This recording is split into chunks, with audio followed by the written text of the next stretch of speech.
반갑습니다. 오늘은 모처럼 컴퓨터에 들어있는 그림을 좀 정리하려고 합니다.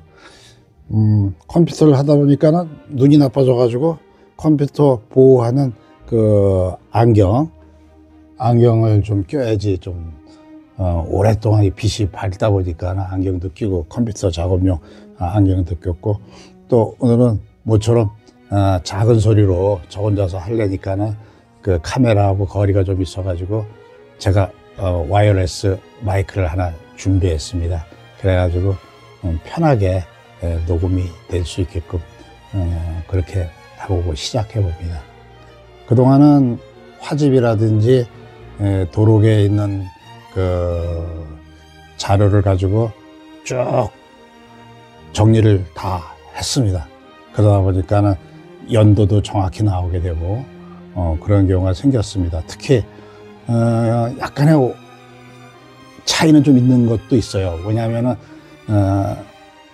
작품 쌓인 연도에는 1935년도에 썼는데 36년도에 출품한다든지, 왜냐하면 조선미술 전람회가 5월 달에 접수해가지고 6월 초순에 그 전람회를 합니다. 그러다 보니까 바로 그 4월 달에 그린 그림은 사인이 그 해 36년도면 36년도에 들어가겠지만, 그 전해에 그린 그림들은 그것이 이제 바로 출품 연도, 그러니까 입선 작품으로 나온 연도하고 제작하는 연도가 6개월 정도 차이가 나요. 그러니까 그 정도 차이는 저는 이제 감수하고, 그렇지만 뭐 5년, 10년 이런 차이를 했을 때는 이건 작가의 일생에 대한 큰 오류를 범할 수가 있겠죠. 그래서 이번 기회에는 세밀하게 작품 연도부터 우선 작가가 직접 쓴 연도, 그 다음에 그걸 또 언제 출품하고 입선한 거, 그런 것까지 다 이번에 정리가 됐습니다.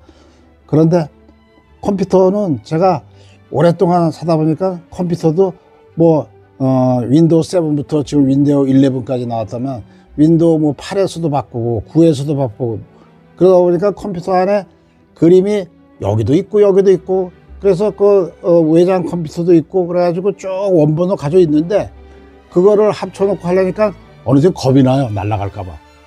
그래서 오늘은 과감히 기존에 있는 컴퓨터 거는 그냥 버리지 말고 그걸 정리하는 게 아니라 거기 있는 걸 복사해서 와가지고 한꺼번에 여기서 다 정리를 해보려고 이렇게 준비를 했습니다. 뭐 컴퓨터에 오래 앉아있다 보면 저도 눈이 아파가지고 이렇게 보호 안경도 컴퓨터용으로 제가 이렇게 쓰고, 그리고 모처럼 또 이렇게 와이어레스 마이크를 써가지고 가까워서 얘기하면은 쉽게 녹음이 되게끔 영상에 남기려고 이렇게 와이어레스 마이크도 하나 장만했습니다. 뭐 잘 될 겁니다. 그러나 저 나름대로도 이런 영상을 남기는 건 뭐냐면, 이런 과정도 다른 분들도 이렇게 쉽게 자료를 정리할 수 있지 않겠느냐, 그렇게 생각이 됩니다. 즉, 그래서 오늘은 컴퓨터에 있는 모든 거를 그동안에 있던 거는 외장 하드대로 다 그냥 연도별로 놔둬버리고, 그 연도에 있는 걸 차례차례 복사하다가 놓고, 요 복사한 여기 작품을 총체적으로 지금 있는 새로 마련한 컴퓨터 하드에다 다 옮기면서 이런 분류를 하는 거죠. 그 오프라인에서 정리도 제가 큰 장르로 나눴어요. 3가지 정도로. 다시 말해서 재질을 원칙으로 하고, 그 재질은 바탕, 그 캔버스냐 종이냐 뭐 하드보드냐 이런 기준으로 우선 갖고, 그 다음에 종이에다도 아크릴도 쓸 수가 있으니까는 또 한편으로 그 당시에는 아크릴 없었지만 악교라든지 결안 이렇게 말아서 직접 재료를 만드는 경우가 있었거든요. 옛날에는 다 그 안료로 만들어서 그림을 그렸습니다. 저희가 69년도만 갈 때도 딴 사람들 보면 다 미대생들 그 튜브에 들어간 걸 쓰기가 비싸서 구하기가 힘들었어요. 그래가지고 안료도 직접 이렇게 갈아서 만든 경우가 대다수였습니다. 그러니 1930년도는 당연히 그렇게 썼죠. 그러다 보니까는 뭐 지금에 와서 얘기하는 뭐 가슈 이런 말로 쓰지 않고 그냥 본인들이 만들어서 재료를 합성해서 썼으니까 지금은 좀 분석하는데 도록만 가지고, 그러니까 도록은 엽서로도 있고 도록도 있지만 그 과거에 흑백으로 나온 도록 같은 경우에는 이게 유화인지 수채화인지 분간이 참 어려워요. 근데 마침 제 아는 지인이 유성화 작가라고 쭉 대구에서 그림을 그리시는 분인데 저를 도와주러 오셔가지고 어저께도 종일 그분하고 뭐 분석이랄까? 그 분석하면서 요거는 질감이 분명히 흑백인데도 불구하고 수채화의 표현이다. 그거 확대해보자. 그래가지고 요거는, 그런데 수채화도 그 이인성 작가가 한때 그런 얘기를 했어요. 뭐냐면 본인은 수채화, 물감의 맛을 유화의 맛으로 한번 표현하고 싶고 또 유화의 맛을 또 수채화로 표현하고 싶다라고 본인이 직접 쓴 글이 있어요. 그러다 보니까는 저도 그거를 돋보기를 놓고도 확대해서 봐도 정말 그림을 그렇게 저하고 많이 안 그렸기 때문에, 그래도 마침 그 유 작가님이 오셔가지고 유성화 작가님이 오랫동안 이전 풍경화 인물화를 많이 그리신 분이기 때문에 그 질감을 아시더라고요. 그래서 저하고 거의 95%는 맞추고 제가 모르는 거는 뭐 유 작가님이 도움을 받았습니다. 그래서 도록에 나와 있는 자료 같은 경우도 그걸 보고 있었는데, 하여튼 그 캔버스에다가 아까 가슈라고 할까 불투명 물감을 썼다는 거죠. 그래서 그런 시도를 한 그 작품들이 많이 있다는 걸 알게 됐죠. 또 우리가 어떻게 캔버스에다 수채화를 쓰냐인데, 그런 뜻이 아니라 캔버스에다 가슈라는 그런 어떤 자기 나름대로의 재료를 만들어서 거기에 수채화 같은 느낌을 캔버스에다도 그걸 표현을 한 거에 작품이 좀 있더라고요. 그래서 하여튼 그거 보면 볼수록 참 새로운 세계에 빠져들어가는 것 같아요. 그래서 오늘도 제가 그 컴퓨터에 있는 거를 마지막 단계에 왔거든요.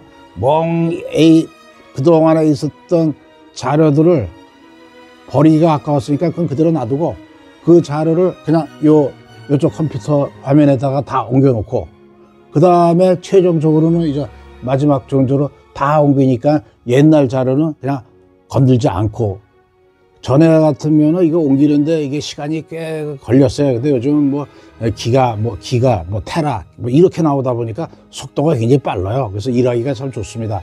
그래서 오늘은 그런 작업을 하는데, 왜 이런 영상을 남기냐면, 혹시 그 작가분들이 그런 걸 할 때도 이런 제가 얘기하는 걸 참고를 하셔가지고 나중에라도 그 아카이브 자료를 하는데 좀 도움이 되지 않을까 이렇게 생각합니다. 특히 저희 아버지 이인성은 갑자기 총으로 돌아가셨기 때문에 언제 이 자료를 정리해 놓고 한 적이 없었기 때문에 더욱 힘든 경우가 많습니다. 그런데 작가 여러분들께서는 시간 나는 대로 작품의 평론을 받기보다도 자기 작가 노트를 써가지고 그때의 상황, 그때의 이런 걸 집어넣고 가급적 앞에 연도는 꼭 써줬으면 좋겠다는 생각이 듭니다. 그래야지 나중에 유보시에 그 작가의 분석을 하는데 참 도움이 되는 듯 싶습니다. 꼭 훌륭하신 분, 평론가의 평론을 받는 것보다도 본인의 작가 노트로 해가지고 본인의 작가 노트를 노트식으로 써놓으면은 나중에 참 좋은 결과라기보다 좋은 자료가 될 것 같습니다. 그래서 오늘도 또 열심히 한번 해보겠습니다. 자, 자료를 아까 얘기했듯이 장르별로 다 넣고 그런 작업을 하는데 생각보다 참 속도가 빨라요. 그리고 그림을 보면서 하니까 재미있습니다. 이런 거 지금 저 앞쪽에는 이제 자료가 쫙 있는데 저것도 이제 곧 평전 준비하기 위해서 이런 자료가 있는데, 참 오늘도 그 자료를 중요하다 보니까 참 재미난 글이 있어요. 1928년, 그러니까 무려 한 100년 전이죠. 100년 전에 그 세계 아동미술 전람회를 열면서 그 소파 방정환 선생님이 쓴 글인데 아주 이거 참 감명 깊은 글입니다. 요거 제가 1부, 2부로 나눠서 설명을 드릴게요. 요 자료는 다음에, 왜냐하면 동영상 이 편집도 5분 이상 넘어가면 굉장히 길어지고 용량이 커서 어제 올리기가 버벅거려요, 아직까지도. 그래서 가급적 제 나름대로는 5분을 넘기지 않으려고 합니다. 그래서 5분 넘기면은 좀 잘라서 이렇게 편집을 하려고 합니다. 그래서 요거는 바로 제가 2부 시작할 때 다시 한번 요거 말씀드릴게요.